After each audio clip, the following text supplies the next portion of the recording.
Somos el pueblo de Dios, somos un pueblo especial. Bien, pues qué rápido ha pasado el tiempo. Parece que solo fue antier cuando empezamos este campamento.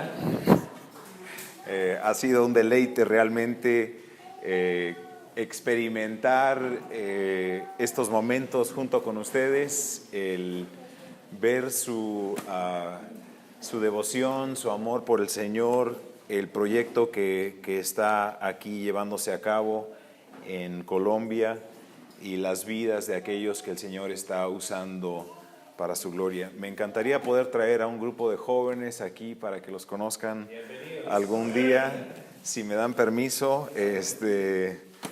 Es una de mis tareas allá en Emaús, llevar a jóvenes a diferentes países cada año y me toca escoger los lugares. El año que entra, puesto que va a haber una conferencia en Italia, me los llevo a Roma y ahí ellos hacen la labor de servicio, de ayudar, de hacer la logística. Como somos hermanos, no, esto no es crítica, todo lo dejamos al final. O sea, ahí después, cuando estemos juntos, lo decidimos. Y lo que pasa es que se nos carga, se nos olvidó hacer esto y esto y esto y esto. Bueno, entonces, para eso llevamos los jóvenes, para que hagan todas las tareas que se nos olvidaran. Además, servir a los hermanos de muchos países. El año que entra esperamos tener como a 1000 misioneros y siervos del Señor y esposas, como a 1000 de ellos en la conferencia en Roma. Todos ellos representando parte del movimiento de los hermanos en algún lado del mundo, de 110, 120 países, muchos idiomas. Y es lindo ver que podemos experimentar la unidad y gozarnos en un legado que hemos recibido, y al mismo tiempo ver la increíble diversidad de la expresión del Evangelio en diferentes contextos, y además la increíble creatividad con lo que los hermanos han atacado las oportunidades de ministerio en diferentes contextos. Entonces, nos toca Roma el año que entra, a lo mejor Colombia un día de estos. Pero he traído unos papelitos que he puesto ahí. Es información de la escuela, es información breve acerca de los programas y la escuela en sí, la Universidad Bíblica Emaús. Allá le llamamos college, que se transliteraría a colegio, pero sé que en muchos países la palabra colegio indica estudios no superiores. Entonces, por eso cuando traducimos al español le llamo universidad. Pero estamos además, lo que no está aquí plasmado es un programa que estamos elaborando ahorita, que es el 2+2, el programa 2+2, que está atinado en lograr que un estudiante pueda hacer su licenciatura en Emaús, terminarla en Emaús, habiendo cursado los primeros 2 años en su país de origen. O sea, por ejemplo, un colombiano que haya pasado 1 año en estudios universitarios, que haya cursado sus materias generales, que haya estudiado Biblia y teología, por ejemplo, en Obrero Fiel o en Palabra de Vida, en algún instituto, y esos 2 se homologan a Emaús y termina con 2 años más, termina la licenciatura. Este es un programa que estamos trabajando, y si algo de eso les interesa o tienen preguntas, favor de acercarse a mí. También Cristina Fleming está en el departamento de admisiones y ella conoce bien la cultura colombiana, habla español, todavía se acuerda de su español, así que podrá ayudarles. Bueno, empecemos con un relato. Estábamos platicando con los Duberly a la hora del desayuno y las experiencias de cómo fuimos inducidos al ministerio cómo fuimos bautizados al ministerio de manera tan sorprendida. Y un hermano por ahí dijo, como el águila que, creo que fue Cristian, como el águila que avienta sus polluelos a ver si vuelan. Así nos tocó a nosotros. Y curiosamente, estábamos en una iglesia, tenía yo 18 años, y en esa iglesia me hice muy amigo de un jovencito 2 años menor que yo. Josué y yo éramos grandes amigos. Y decidimos una noche del domingo en la tarde, la reunión del domingo, cantar un cántico especial. Yo tengo un abogado que me defiende y cuando yo le hablo, él me atiende. Él nunca pierde un caso, todos los gana. Y si a alguien le interesa saber su nombre, Jesús le llama. Se llama. Y es un canto que cantábamos como en el ministerio de la prisión, donde se interesaba mucho los prisioneros en conocer a ese abogado. Entonces, ahí está la contextualización. Y por ahí, esa noche, en un grupo muy reducido, yo creo que éramos 15 o 20, vino una visita, escuchó y dijo, yo quiero invitarles a una reunión especial que va a haber en tal y tal lugar para que den su testimonio y canten esos cantos que cantaron ustedes dos. ¡Wow! ¡Qué bien! Mira, nos sentimos muy especiales, vamos a ministrar a un lado. ¿Y dónde es este lugar? Bueno, está en tal dirección y vengan a esta hora, en este día. Y es una reunión de mujeres, pero es mujeres de la calle que vienen a comer y escuchan el evangelio y ustedes van a cantar esos cantos. Fantástico. Estamos emocionados. Su papá de Josué nos prestó su auto. Fuimos y teníamos los instrumentos atrás del auto y los agarramos, entramos ahí y hicimos lo que nos pidieron que hiciéramos, dimos nuestros testimonios, cantamos. Y sí se nos hizo raro que todos los espectadores eran mujeres y nosotros varones, pero pues nos habían pedido y lo hicimos. Y al final de la reunión se nos acercó una señora para decirnos que cuánto le había gustado los cantos, que le habían hecho mucho bien, que le gustaba cuando le cantaban. Ah, caray. Y que realmente lo que nosotros no sabíamos era que ella era Jesucristo. No me oyeron mal. Ella se pensaba ser Jesucristo en carne. Y dije, esta señora, ¿qué habrá fumado? ¿O qué problemas ha pasado en su vida? Y me di cuenta que la gente no estaba muy bien, o sea, mentalmente, que había sufrido. Pero ahí nos estaba contando de sus visiones que había tenido y de unicornios y de quién sabe qué cosas. Y los dos estábamos así, yo de 18 y él de 16 años, y estábamos... ¿Y qué le decimos? O sea, le repetimos nuestro testimonio, le decimos que está mal, le sorprendemos con las noticias de que ella no es Jesús. ¿Qué hacemos?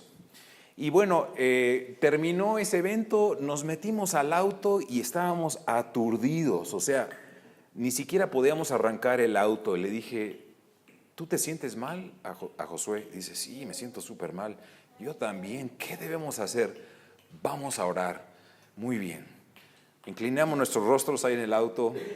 Estaba un poco oscuro en la calle. Inclinamos nuestros rostros y empezamos a orar. Señor, no entendemos lo que acaba de pasar, no sabemos qué está.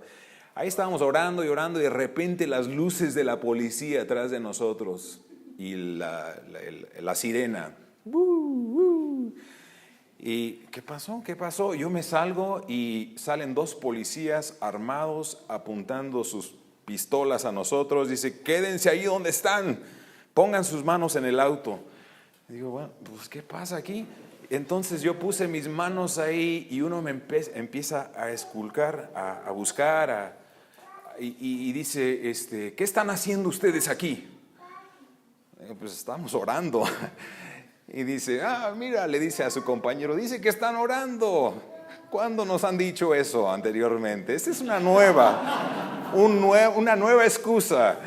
Y dice, están orando. Y Y dice, a ver tu licencia, a ver tu identificación. Y empiezo a buscarla y me pone la pistola y dice, no, ponga sus manos arriba, yo la saco.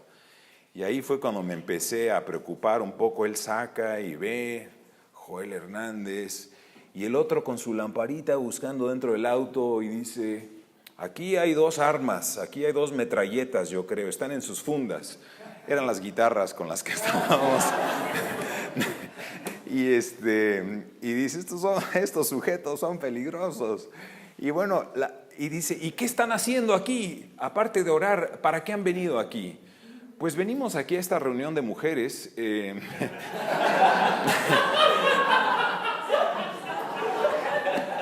Lo cual no tenía ningún sentido.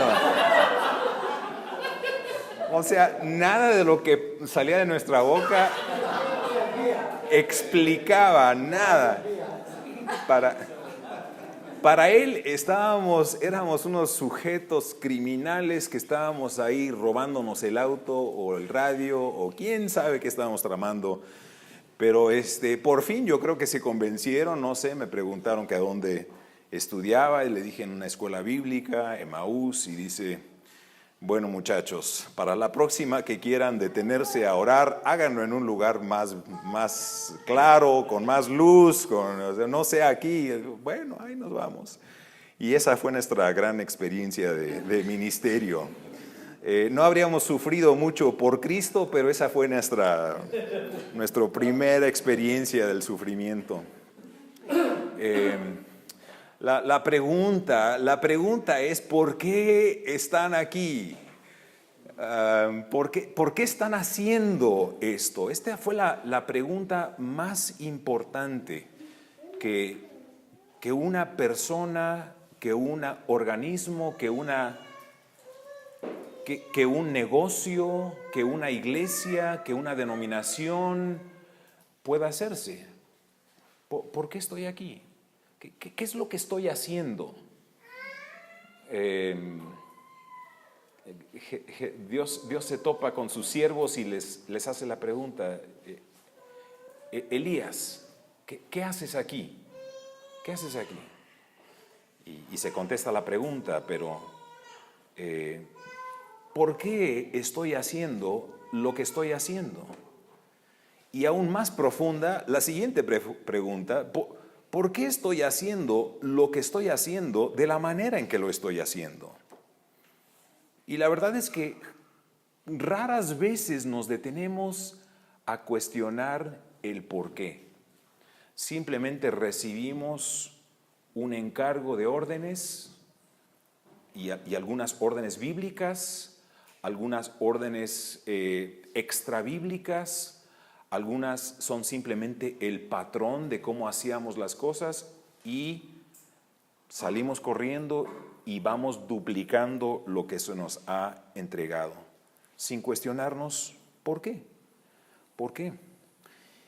Y yo pienso, hermanos, que aunque se me ha pedido que venga y les hable acerca de la fundación de iglesias, que más importante del qué hacer para fundar iglesias es algo más profundo. Es lo que llamo el ADN de ministerio. O sea, ¿por qué hacemos lo que hacemos?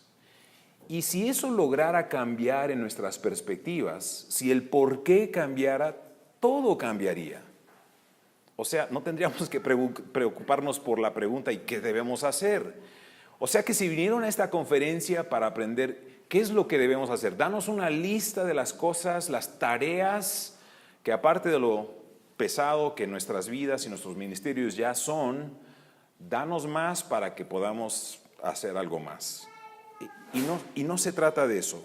Se trata, pienso yo, de algo aún más importante, de redefinir, redescubrir cuál es la dirección, cuál es el compás, hacia dónde debe apuntar el compás.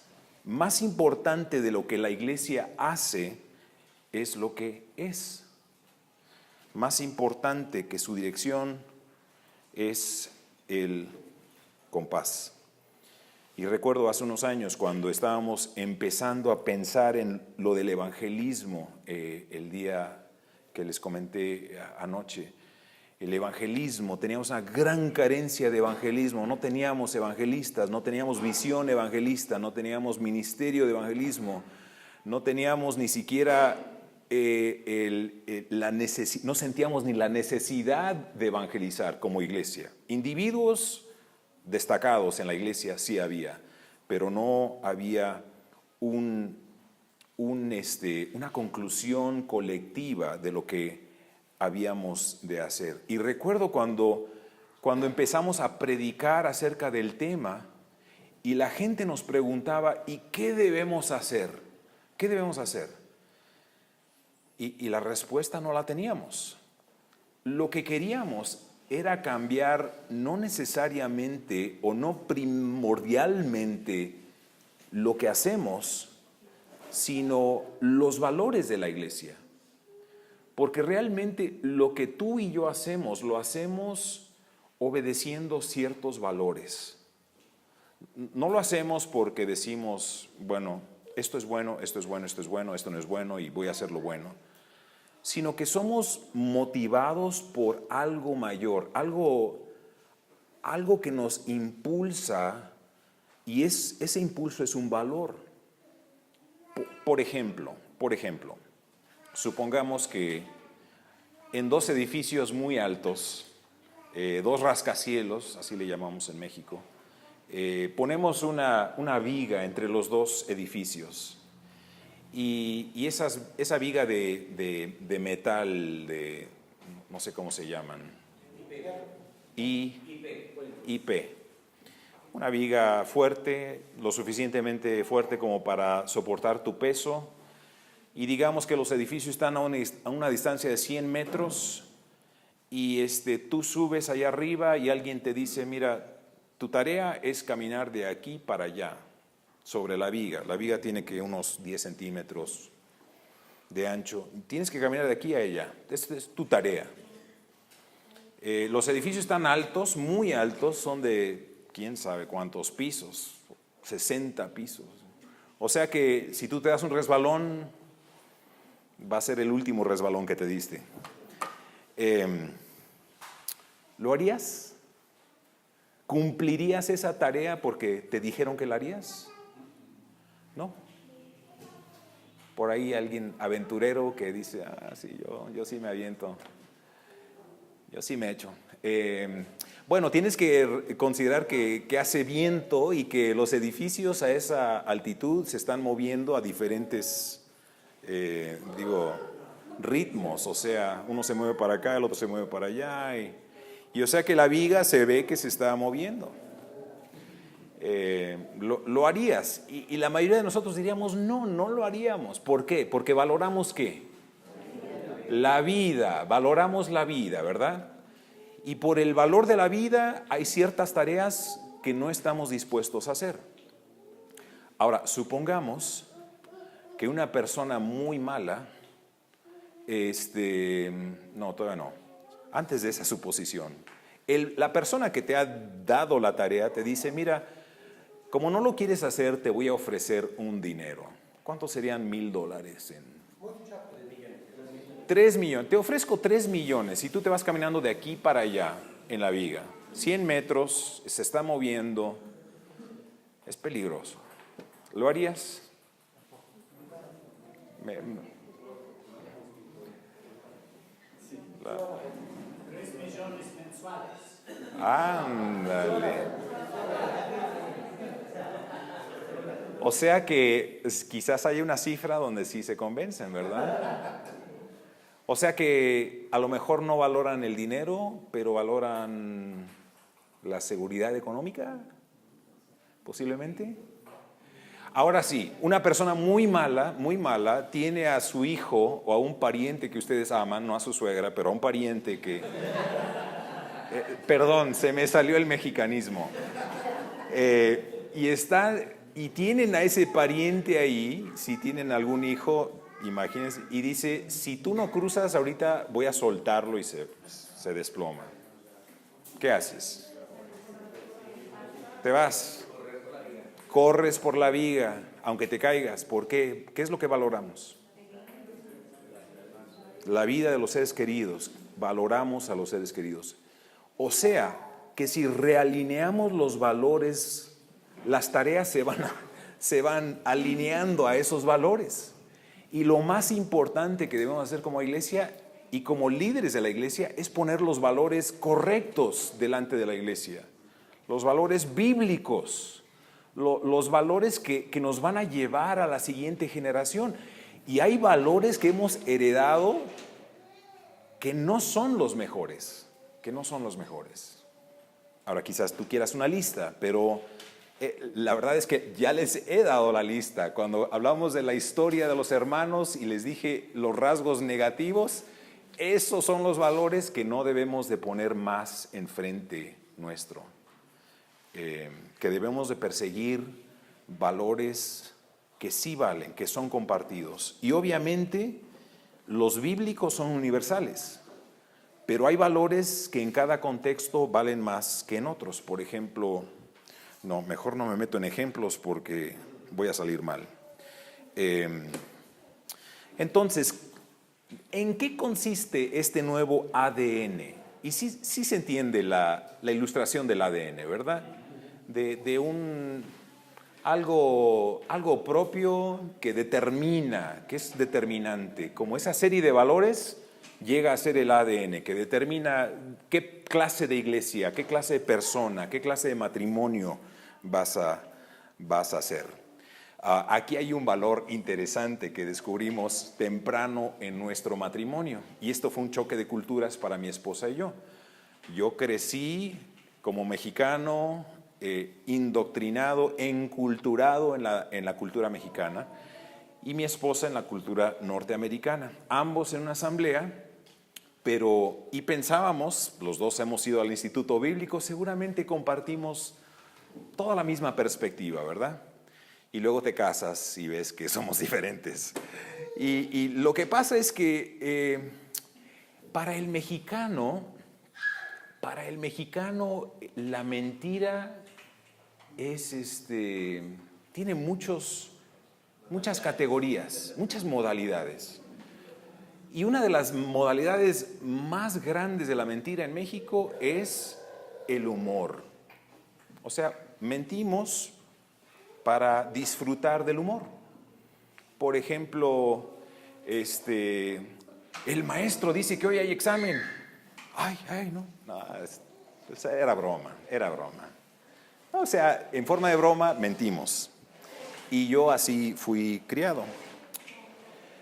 La manera en cómo esto despertó en nosotros el sentido de que somos muy diferentes fue un día que fuimos, en nuestro primer año de matrimonio, fuimos a un restaurante y viendo el menú ahí, mi esposa me dice, ¿qué vas a pedir? Y dije, voy a pedir pescado. Y me dice, no, tú no puedes pedir pescado. Le digo, ¿qué? Yo había escuchado que a veces las esposas se vuelven mandonas, pero este era mi primer año y no pensaba que fuera tan rápido la situación.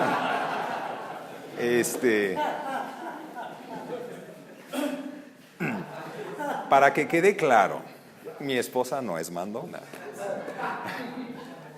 Yo soy muy obediente.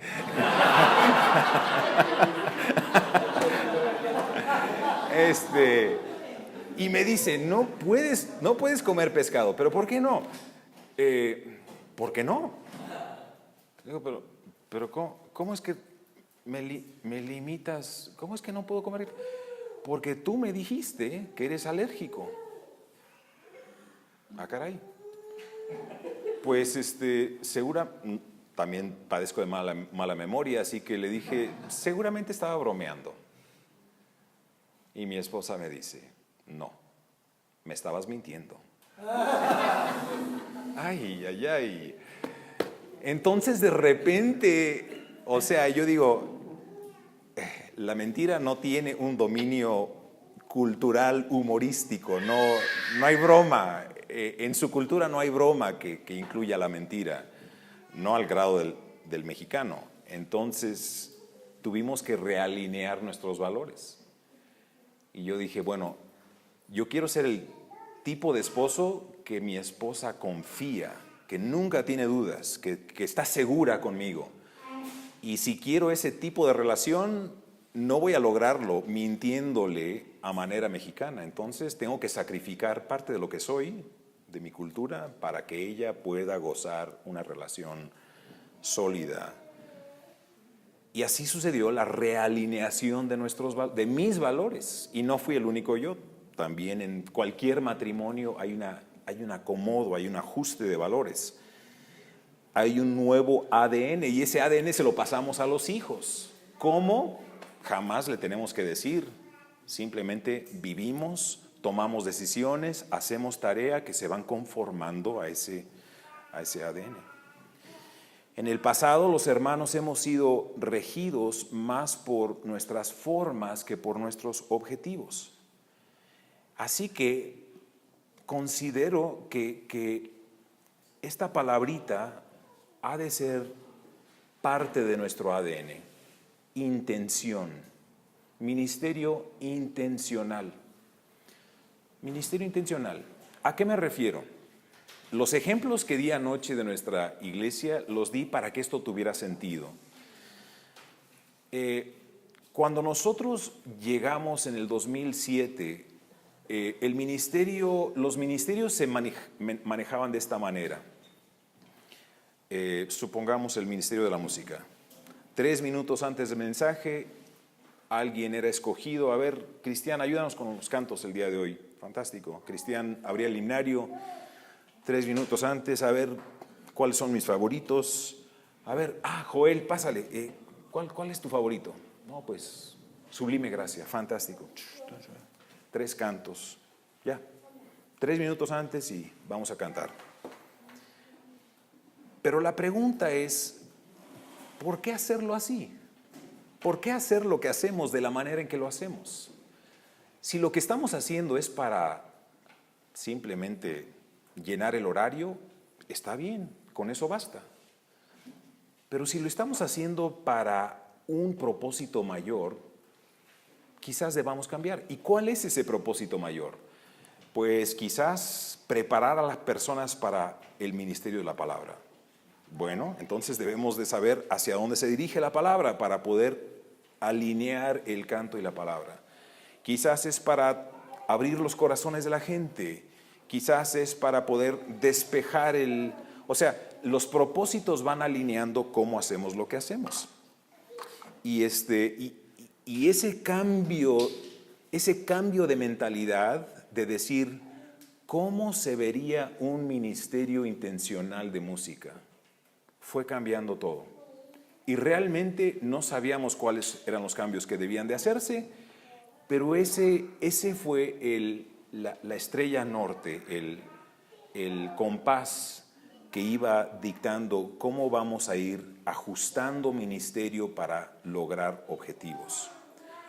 O sea, que el ministerio intencional es un ministerio que es impactado, quizás regido, sería una palabra muy restrictiva, pero regido por objetivos claros. ¿A qué estamos apuntando? ¿Qué es lo que queremos lograr de domingo a domingo?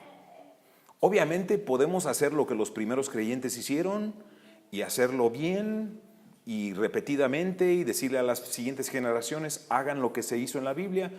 Pero la pregunta es, ¿por qué? ¿Por qué la primera generación hacía lo que hacía? ¿Y por qué nosotros debemos hacer lo que hacemos?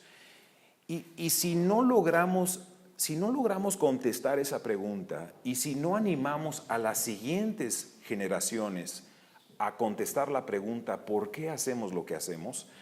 Entonces lo que ellos recibirán será el molde solamente sin el contenido, las formas sin la sustancia, los ritos, las tradiciones, las cosas que debemos hacer sin saber el por qué.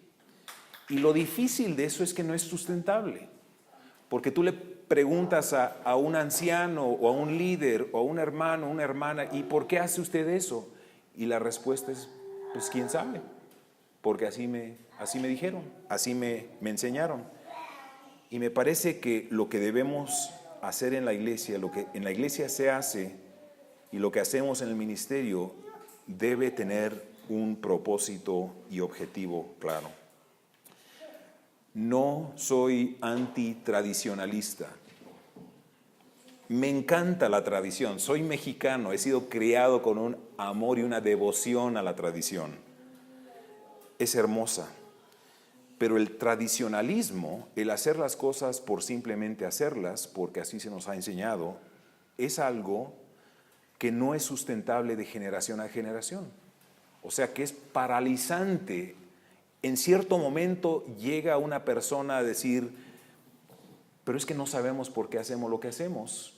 Y no puede explicársela a los inconversos, a los nuevos creyentes, y el nuevo creyente tiene que hacer una de dos cosas: aceptar el paquete sin entenderlo, despedir su inteligencia, o no unirse a esa misión, a ese círculo. La verdad es que la intencionalidad no es cuestión de hacer las cosas humanamente. No es cuestión de despedir al Espíritu Santo. Más bien es cuestión de reflejar al Dios que nosotros tenemos. Dios es un Dios de suma inteligencia, creatividad, organización y propósito. Y nosotros debemos reflejar, ser lumbreras de Dios. Cuando la gente nos ve a nosotros actuar, debe poder ver al Dios que nosotros servimos, en el cual creemos. Cristo, no solamente Dios el Padre, Cristo es un ser sumamente intencional. Todo lo que hace, lo hace con cierta intención. Y quizás la intención de Él clara, como vimos en la misión en Lucas 9:45, Marcos 9:45, o como lo vemos cuando dice, todo lo que me ha dado el Padre, eso hablo. Yo no hablo por mi propia cuenta. O sea que su objetivo es clarísimo, y sus metas también, y van definiendo su ministerio. Cristo, el modelo de ministerio intencional. O Pablo tenía un ministerio intencional.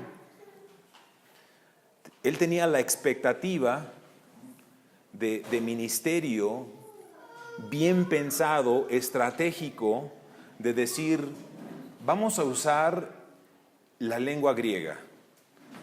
Pablo obviamente hablaba hebreo y pudo haber insistido en hablar hebreo donde quiera que iba, y solamente habría hecho adeptos convertidos hebreos, judíos. Pero él se valió del griego para poder alcanzar a todo el imperio romano, que todavía estaba en transición de hablar griego a hablar el latín. Además se valió de las vías romanas, que era una red de carreteras bien ingeniadas que cruzaban desde Roma hasta Serbia, hasta España, hasta por todos lados estaban las vías romanas. Y Pablo se valió de ese recurso estratégicamente que conectaba a centros demográficos, ciudades importantes, para llevar el evangelio allí.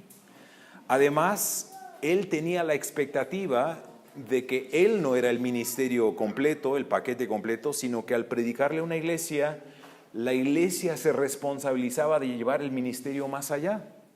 Eso lo leemos en 1 Tesalonicenses capítulo 1, versículos 6 al 8. Les invito a leerlo. 1 Tesalonicenses 1, del 6 al 8. Y dice: y vosotros vinisteis a ser imitadores de nosotros y del Señor, recibiendo la palabra en medio de gran tribulación, con gozo del Espíritu Santo, de tal manera que habéis sido ejemplo a todos los de Macedonia y de Acaya que han creído. Versículo 8, porque partiendo de vosotros ha sido divulgada la palabra del Señor, no solo en Macedonia y Acaya, sino que también en todo lugar vuestra fe en Dios se ha extendido, de modo que nosotros no tenemos necesidad de hablar nada. No tenemos necesidad de hablar nada. Tan bien ellos habían hecho el trabajo de extender el evangelio en su región, que Pablo le dice a los romanos algo muy interesante, Romanos 15, 23. Romanos 15, 23 y 24. Dice, cuando vaya a España, iré a vosotros.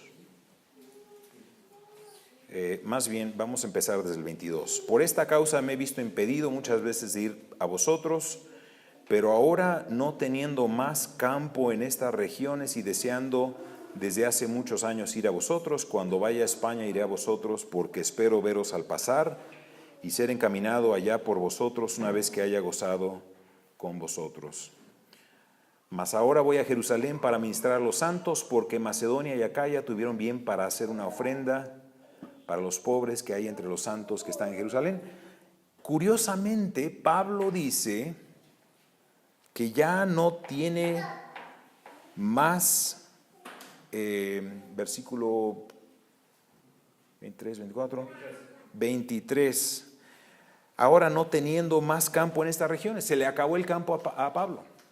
¿Cómo es posible? Si habían muchos lugares, muchas aldeas, muchos centros de comunidad cerca de Acaya. Pero Pablo dice que en esta región de Acaya se le había terminado el trabajo. ¿Y por qué? ¿Por qué se le había terminado el trabajo? Porque los de Acaya habían hecho su trabajo y habían evangelizado en toda la región, así que Pablo ya no tenía que visitar esa región. Pablo obraba estratégicamente bajo el principio de que cada iglesia debe operar bajo el principio de la multiplicación. Y Pablo, quien había visitado la iglesia de Acaya en Hechos 19, había evangelizado bien y ellos ahora les tocaba evangelizar. Así que lo que vemos en la vida y en el ministerio de Pablo es un ministerio intencional, definido, con objetivos. Él diría en Romanos 15, yo no quiero ir donde ya el evangelio ha sido predicado, yo quiero ir donde no se conoce el nombre de Cristo. Este era su objetivo, o sea, ministerio intencional. El segundo elemento de ADN que les propongo es el principio que ya hemos platicado, el principio de la multiplicación. Multiplicación. Y ya lo explicamos, que cada ser viviente nace, crece, se reproduce y muere. Cada ser viviente. Y cada iglesia tiene su momento de nacimiento y debe crecer y debe multiplicarse y llega el momento cuando la iglesia termina su ciclo de vida. Y esperemos que el movimiento no termine, que no se apague, que no llegue a su finalidad, porque antes de que la iglesia llegó a su término final, antes de que cerró sus puertas por última vez, se multiplicó varias veces y el movimiento sigue esparciéndose, sigue creciendo, gracias a otras nuevas iglesias que fueron fundadas de las que ya existían. Ahora, el principio de la multiplicación, quizás ustedes me digan, pero Joel, ya tenemos suficiente trabajo, ya tenemos tantas bolitas de esas que estamos como malabaristas tratando de mantener en el aire, que lo que tú no estás haciendo es darnos una bolita más. Y le repito, no es cuestión de añadir una tarea más a su trabajo, sino darles una perspectiva diferente. O sea, en vez de pensar en la multiplicación de la iglesia, en que tenemos que fundar una iglesia nueva, este grupo de alguna manera tiene que reproducirse, tiene que como un árbol frondoso dar fruto, que tenga semillas, que caigan al suelo, que se planten, que sigan creciendo. En vez de verlo así como una tarea más, quizás pudiera verse como el vehículo en el cual hacemos ministerio. O sea, las cosas que ya estamos haciendo, enfoquémosla con la perspectiva de que hemos sido llamados a ser discípulos. ¿Qué sería, cómo se vería entonces esa perspectiva en la tarea de ministerio? Que yo como anciano, en vez de solamente ser anciano, es discipular a jóvenes a que sean ancianos. Que el ministerio de la música, en vez de que nada más hagan el ministerio de la música, que discipulen a otros a conocer cómo se lleva a cabo el ministerio de la música y eventualmente empoderarlos para que ellos lleven a cabo el ministerio. Y de repente, si el ministerio, si el hacer discípulos, en vez de verlo como algo que hacemos allá afuera, lo vemos como parte de nuestra vida y todo lo que hacemos, lo hacemos con la finalidad de hacer discípulos, de que todo lo que el Señor me ha entregado a mí para hacer, yo puedo capacitar a otros y empoderarlos para hacerlo, de repente van a haber más ancianos de los que necesitamos. De repente van a haber el doble de ministerios de lo que necesitamos. Va a haber una duplicación tal que cuando se divida la iglesia en manera positiva y digamos, enviemos a mitad de la iglesia para allá, ellos ya saben hacer liderazgo, ya tienen experiencia en liderazgo, en ancianato, en cómo llevar a cabo una familia, porque todos los aspectos de la vida de la iglesia han sido parte de un discipulado intencional en el cual hemos involucrado a los que venían creciendo y madurando de manera que ya saben hacerlo. O sea, hacer discípulos, en vez de verlo como una tarea difícil, fuerte, adicional, otro elemento en las tareas que tengo que hacer, hay que verlo como tener hijos.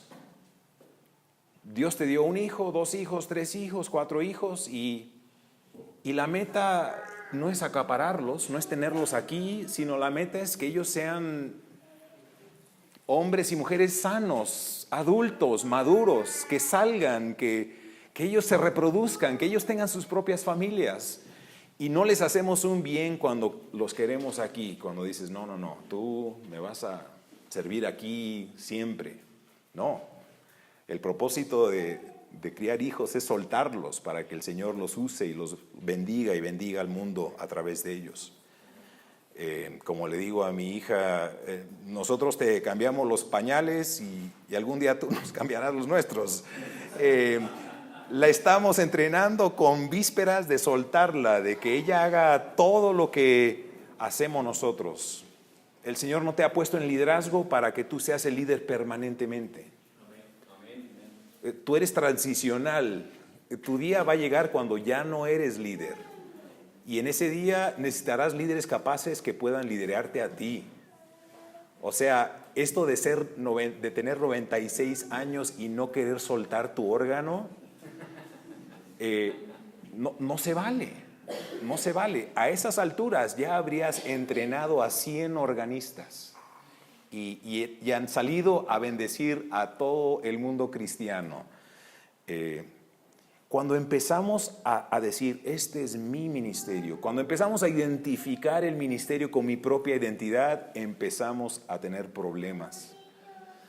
Y les digo a mis hermanos los ancianos, el ancianato es algo temporal para mí, porque aquí estoy unos años y el Señor me va a llevar y nos va a llevar a todos.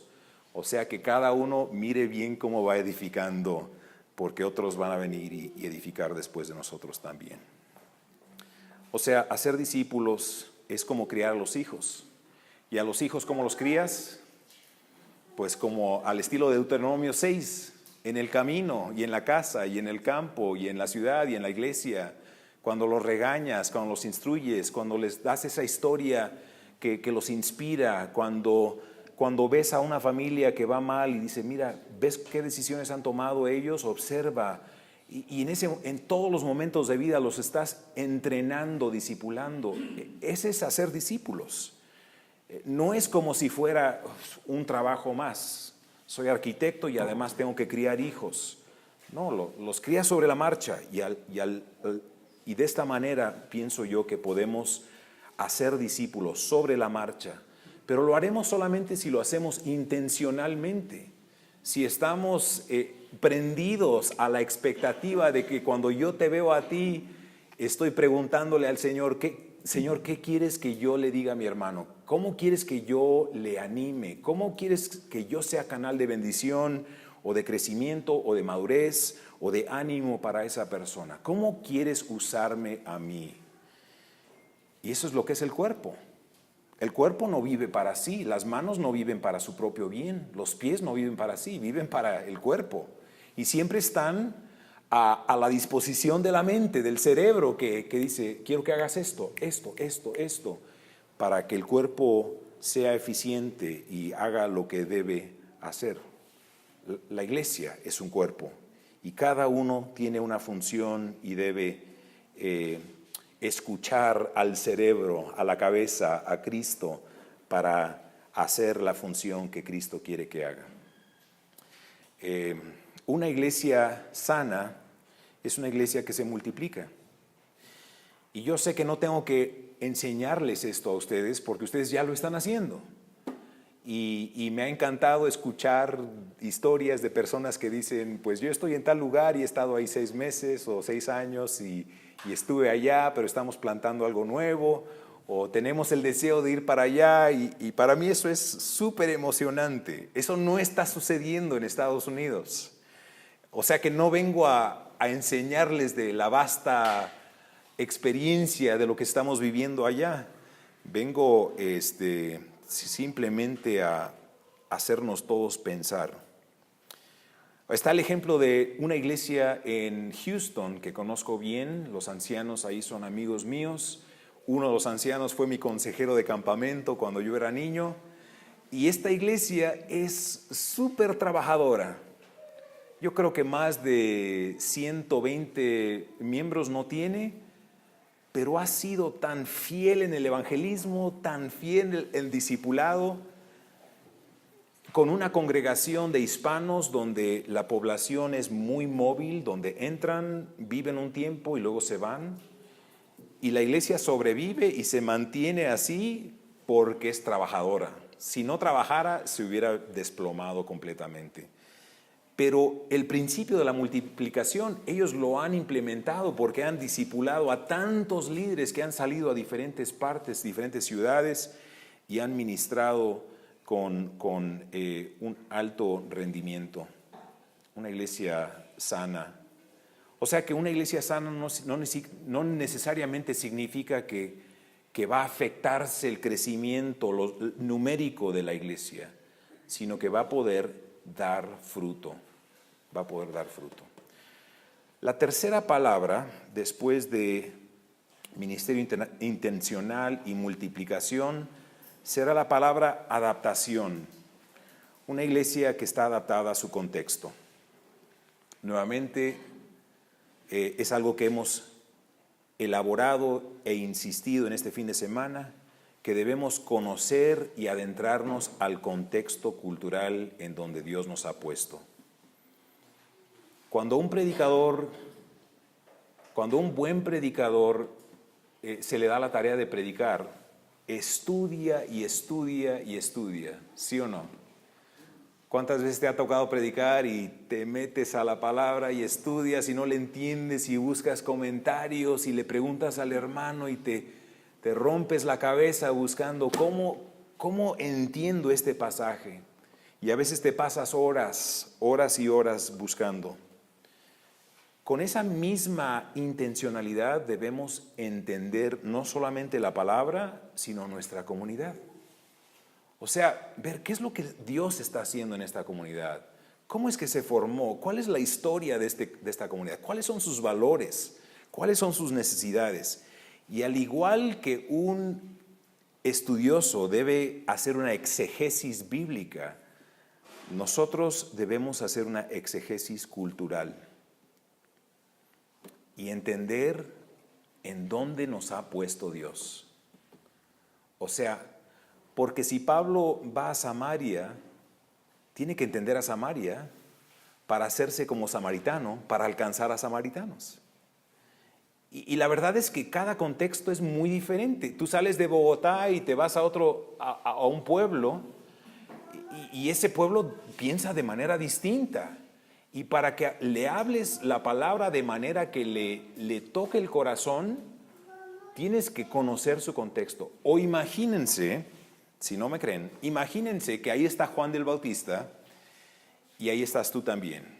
Y que Juan acaba de predicar un gran sermón del arrepentimiento y tú escuchas que los soldados y que otros líderes religiosos le preguntan, ¿y qué debemos hacer? Y Juan el Bautista responde, apaguen sus celulares, por favor, y escuchen la palabra de Dios. Y los soldados romanos dicen, ¿qué será un celular? Tú sabes lo que es porque estás en una cultura donde se utiliza eso, pero los soldados romanos les tiene que hablar a como ellos van a entender, en su contexto. La palabra tiene una aplicación específica para cada cultura. Y en el contexto de ellos, Juan le responde, pues, al que le pidan que haga algo más. Y no abusen de la gente bajo su mando. O sea, son cosas propias de la cultura de un soldado. Hay que entender, si somos sal, hermanos, si somos sal, y el Señor nos ha puesto en diferentes platillos, sería bueno que supiéramos de qué se trata el platillo en donde estamos.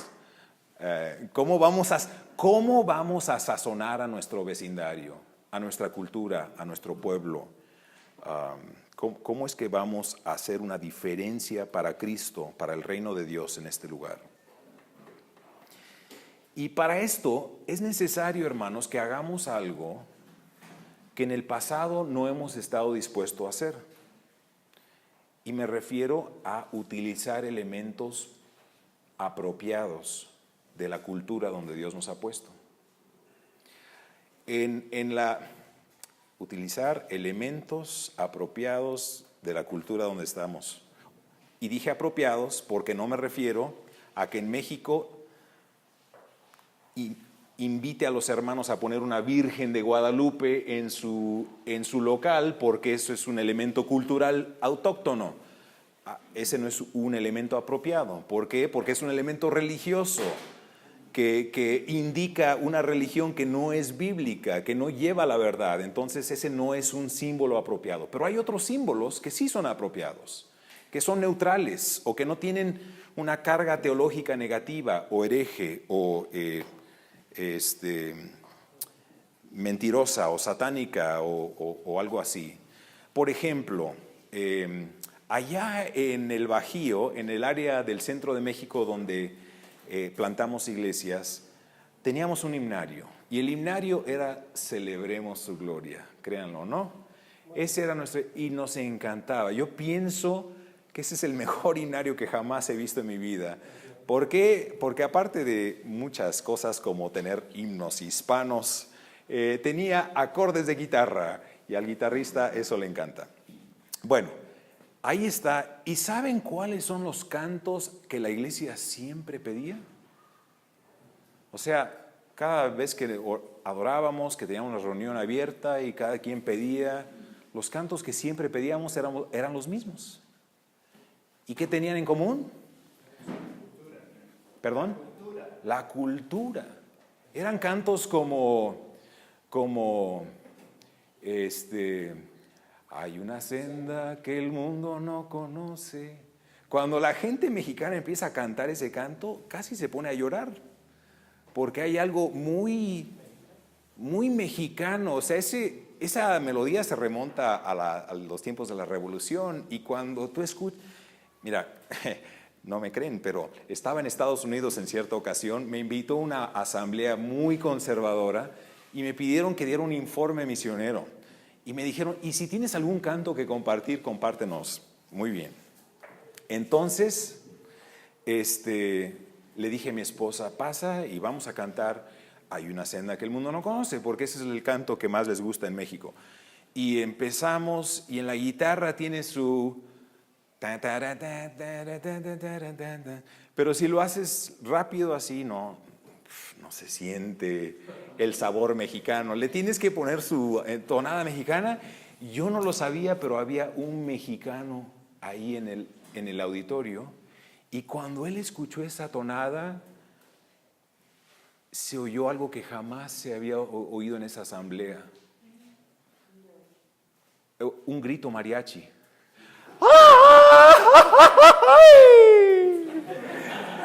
Porque eso, hermanos, es ser muy mexicano. O sea, a los niños se le inculca, no, tú no eres varón si no sabes gritar como mariachi. O sea, tienes que, de veras, no, hay que... Y a veces en los convivios de la iglesia nos aventamos competencias para gritar como mariachi, porque eso es muy mexicano.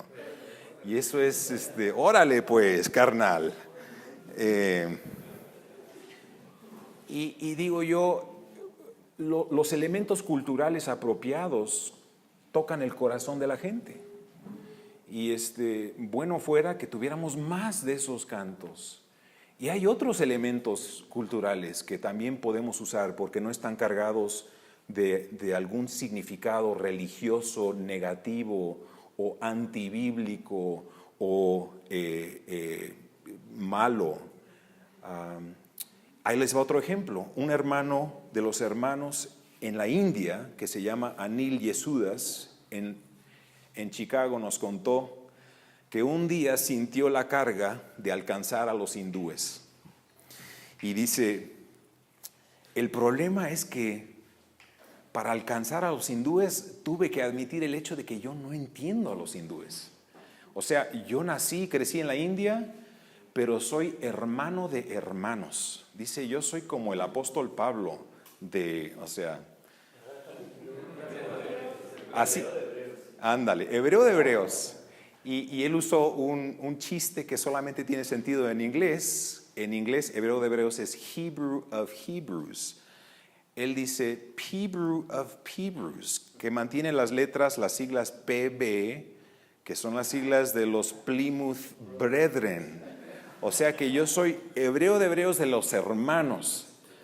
Y dice, es que mi papá fue hermano y mi abuelo fue hermano, o sea, así se va. Y dice, y yo no sabía cómo pensaba la mentalidad hindú, pero el Señor me puso esta carga para alcanzarlos y dije, ¿cómo voy a hacerlo si ni siquiera los entiendo? Entonces dice, me subí a mi auto y fui al templo hindú, porque me dije, ¿dónde están los hindúes? Pues están en el templo hindú. Pero llegué al estacionamiento y empecé a temblar y dije, ¿qué estoy haciendo aquí? Esto es satánico, esto es idolatría, esto es todo lo que me han dicho que no debo hacer. Pero aquí está la gente que Dios ama y que Dios quiere alcanzar. ¿Y qué hago? ¿Qué hago? No sé, nada en mi pasado, en mi discipulado anterior me ha preparado para este momento. Ya sé, voy a orar. Y se empezó a orar. Y no llegó la policía. Y en 20 minutos dice, bueno, ya me voy a mi casa. Entonces se fue a su casa. Al día siguiente o la semana siguiente, no sé con qué regularidad lo hizo, no recuerdo, pero regresó, se estacionó y oró por otros 20 minutos y se fue a casa. Y dice, así pasé como varias semanas, varios meses, llegando, estacionándome, orando. Y yo veía que la gente entraba, la gente salía. Entraba y salía, y entraba cuando sea y salía cuando sea, no había como un horario. Y dice, bueno, seguramente si me paro ahí a la entrada, no estaré pecando. Entonces dice, fue y dice, se paró, entré, hacía mucho frío afuera, así que entró y se paró ahí en la entrada y entraba la gente y pasaba y sonreía y todos iban a su lugar de adoración. Dice, pero yo no quería ir ahí porque ahí están los ídolos y ahí está. No. Y de repente, pues todos muy amigables, pero nadie le dijo nada, nadie lo invitó, nadie. Y él orando, veía a la gente y oraba. Y así me pasé meses. Y luego un día dije, ¿pero qué estarán haciendo allá adentro? Y razonó. Pablo fue a los lugares de adoración de los griegos, de Atenas, y vio los altares a los diferentes dioses. Voy a ir nada más a ver, no voy a adorar, voy a ver cómo se hace. Entonces dice que entró y había un circulito ahí sentado en el suelo. Dice, yo en el suelo no me siento en esta banca que está hasta un lado. Ahí sentó para ver cómo entraba la gente, cómo salía. Nadie lo invitó, nadie le dijo nada. ¿Qué haces aquí? Nada. Pues se ve igual que ellos, así que no le dijeron nada. Venía vestido diferente que ellos, pero dice, un día me dijeron, acércate. Y bueno, se acercó y dice, había un círculo y yo no sabía qué estaban diciendo, pero me senté fuera del círculo, nada más para escuchar. Y yo decía, Señor, tú los amas, pero no sé cómo alcanzarlos. ¿Qué estarán pensando? ¿Qué estarán diciendo? Y me di cuenta que se estaban sentando en el suelo y me pregunté, ¿y por qué nosotros nos sentamos en bancas? Porque somos hermanos. Pero seguramente podría existir una iglesia de asambleas de hermanos que se sienten en el suelo. ¿Y por qué se sientan en el suelo ellos? ¿Será algo religioso? ¿Será algo neutral? ¿Será algo negativo? ¿Será algo antibíblico? Y así se fue preguntando al par de los meses. Se sentaba fuera del círculo y un día le dicen, ¿y tú qué quieres compartir con nosotros? A esas alturas, cuando le dijeron, ¿y tú qué nos quieres decir? Él ya había prestado atención como para saber que lo que estaban haciendo es contándose relatos que estaban en sus escrituras hindúes, relatos de historias, de mitos. Era todo lo que estaban haciendo, contándose relatos. Y dice, yo también tengo un relato que contarles, y es de las escrituras. Y ahí les va, les empieza a hablar de un gurú que se llama Jesús, y empezó a contarles de los milagros que hacía Jesús. Y todos dijeron, jamás hemos escuchado esto, tienes que regresar y contarnos más. Y entonces empezó a regresar y contar más y más y más, y decía, lo hice al estilo suyo, o sea, no es como exposición bíblica, busquen en sus Biblias, busquen en sus Vedas, al capítulo tal. Él simplemente empezó a contar como ellos cuentan. Y de repente dice, había gente que me estaba buscando y que me decía, necesitamos escuchar más. Larga historia, se han salvado algunos, y él ha empezado a usar, después de observar cuáles formas, cuáles símbolos se valen y cuáles no se valen, dice, ¿por qué no me he visto como ellos? No hay nada religioso en su manera de vestir, simplemente por comodidad. Pero a mí me veían con traje o con corbata y me decían, no, este es de fuera. Cuando me ven con su vestimenta me dice, este es uno de los nuestros, venga, siéntese, cuéntenos. Y de repente él, por medio de entender su contexto a largo plazo, pudo empezar a hablar con ellos. Hoy en día ha puesto grandes pasajes de la Biblia en el formato de sus escrituras, o sea, las escrituras de ellos van en verso, y él ha compuesto versos con las escrituras ahí. Dice, no quiero reemplazar las escrituras, estos son como folletos evangelísticos, pero que ellos están dispuestos a leer porque se ven como lo que ellos están acostumbrados. Ahora, sé que quizás no te estoy diciendo que debes alcanzar hindúes necesariamente. Lo que debemos hacer es la pregunta, ¿y quién es esta gente? ¿Y cómo es? ¿Y qué es lo que piensa? ¿Y cómo es que puedo alcanzarla? Además del contexto cultural está el contexto generacional. Hermanos, este dispositivo que anda por allí, está cambiando al mundo. Está cambiando al mundo. Me han comentado esta mañana en el desayuno que hasta en el campo la gente no tiene señal, no tiene nada, pero tiene su dispositivo, su celular. Estuve en Ecuador hace unos meses y me invitaron a una graduación de tribus indígenas, y todos en la tribu, vestidos con su vestimenta especial, sacan su celular para tomar foto del evento, se lo guardan, y le pregunté a uno, ¿y ustedes tienen señal en la selva? No, señal no. Pero aquí tenemos juegos y tenemos foto y tenemos video, y ahí están, igual que tú, igual que todos nosotros. Y la verdad es que esto está cambiando a las culturas a las generaciones venideras, de manera que nosotros los grandes no entendemos. Están haciendo estudios en Estados Unidos de cómo el aparato está rediseñando el cerebro de la gente, de manera que ya no piensan de las mismas maneras y ya no están razonando de maneras diferentes. O sea que esto está ocasionando cambios drásticos a los cuales debemos estar al tanto. Por ejemplo, un joven ya no necesita venir a la iglesia para escuchar un buen mensaje. Aquí está. Un joven ya no tiene que ir a la iglesia para escuchar música cristiana. La mejor música del mundo, mundana y cristiana, está aquí.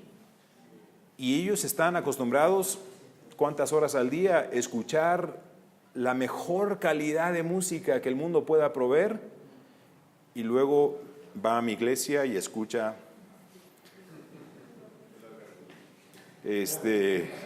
a Joel tocar Hay una senda que el mundo no conoce. Y no estoy haciendo broma no me estoy ridiculizando a los himnos ni a nuestras tradiciones. Estoy diciendo, nuestro mundo está cambiando y si no entendemos dónde están, no vamos a alcanzarlos. Vamos a insistir en lo que hemos recibido y lo que siempre hemos hecho como la clave del futuro, y no será así. Estamos viviendo en tiempos muy diferentes. Bueno, ese es el punto de adaptación. Me quedan 2 puntos más. Uno, colaboración. Unamos recursos, hermanos. Lo que ustedes tienen aquí como una agrupación de iglesias Aposento Alto es la envidia del contexto de los hermanos en todo el mundo. No saben qué tan gran bendición tienen. Protejan su unidad, protejan su interdependencia.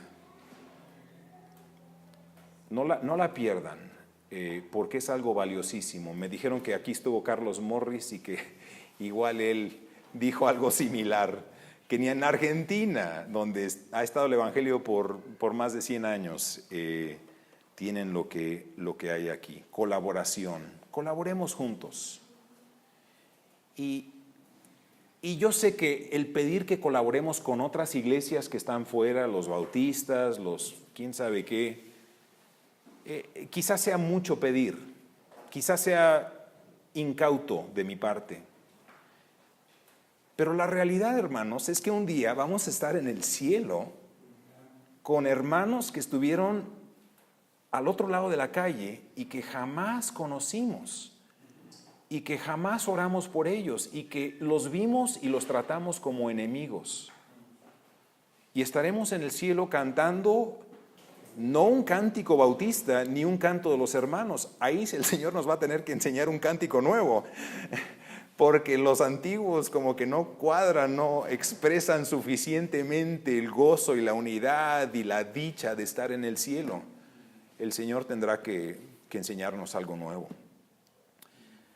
Pero ¿por qué no empezar con la colaboración entre hermanos, manifestando la unidad en el cuerpo de Cristo, orando por los demás hermanos en otras iglesias, orando que el Señor los fortalezca, orando que el evangelio que prediquen sea puro y sea eficaz y alcance a mucha gente y que tengan éxito en el ministerio y que el Señor les bendiga en sus familias? Empecemos al menos con ese grado de colaboración. Y por último, diversidad. Si vamos a hacer un movimiento fuerte, tenemos que no solamente tolerar la diversidad, sino animar la diversidad. Ustedes saben que cuando nació el movimiento de los hermanos, casi todas las iglesias eran calvinistas. Eso en Estados Unidos nos sorprende. Tú lees la literatura del día, todos eran calvinistas. Hoy día muy pocos son calvinistas, muchos piensan que el calvinismo es del demonio. Y dices, bueno, si así fuera, entonces nuestro legado está en peligro, lo que hemos recibido. Pero, ¿será posible? Esta es la pregunta, y se remonta a la foto de los cuatro hermanos, símbolos del principio del movimiento. Nuestra comunión como creyentes está basada en una declaración doctrinal, en la destilación de una perspectiva teológica, o será posible que hermanos de diferentes perspectivas puedan ser parte del mismo cuerpo de Cristo. Y me parece a mí, hermanos, que en el cielo vamos a estar lado a lado, cantándole al Cordero, unánimes, quizás con una lágrima por la manera en cómo actuamos en el pasado. Seguramente el Señor la limpiará también, pero estaremos presbiterianos y bautistas, y sí, habrá pentecostales ahí también, estoy seguro, y habrán hermanos. Y no estoy diciendo que todas estas denominaciones van a estar ahí, van a estar los que realmente confiaron en Cristo de cada uno de estos grupos, inclusive el nuestro. Pero ahí estaremos juntos y no habrá diferencia entre, pero tú eras calvinista, siéntate allá, por favor, y tú eras arminiano, por favor, allá. Esas cosas son secundarias. Sí, la teología es importante, sí, el buen estudio y la comprensión de un esquema, de un sistema teológico y doctrinal es importante, pero hermanos, la unidad, pienso que Anthony Norris Groves y Chapman tenían razón, que la unidad se basa no en nuestra doctrina, sino en la vida de Cristo. Que como dice la palabra de Dios, que si alguno está en Cristo, nueva criatura es. Que el que tiene a Cristo tiene la vida. El que tiene a Cristo tiene la vida. Quizás su teología sea diferente a la mía, pero ¿será posible que en nuestras iglesias, y más importante aún, en nuestro núcleo de iglesias, podamos tolerar la diversidad, quizás puntos de vista secundarios en cuanto a la interpretación bíblica? Y quizás si vamos a alcanzar a nuestras culturas de maneras diferentes, que a lo mejor nuestras reuniones tengan diferentes horarios y que tengan diferentes formas y diferentes cantos y diferentes modos de alcanzar a la gente y de hablarle a la gente, y que en vez de que eso sea una amenaza a nuestra unidad, que eso supla una riqueza de diversidad que realmente debe existir en el cuerpo de Cristo.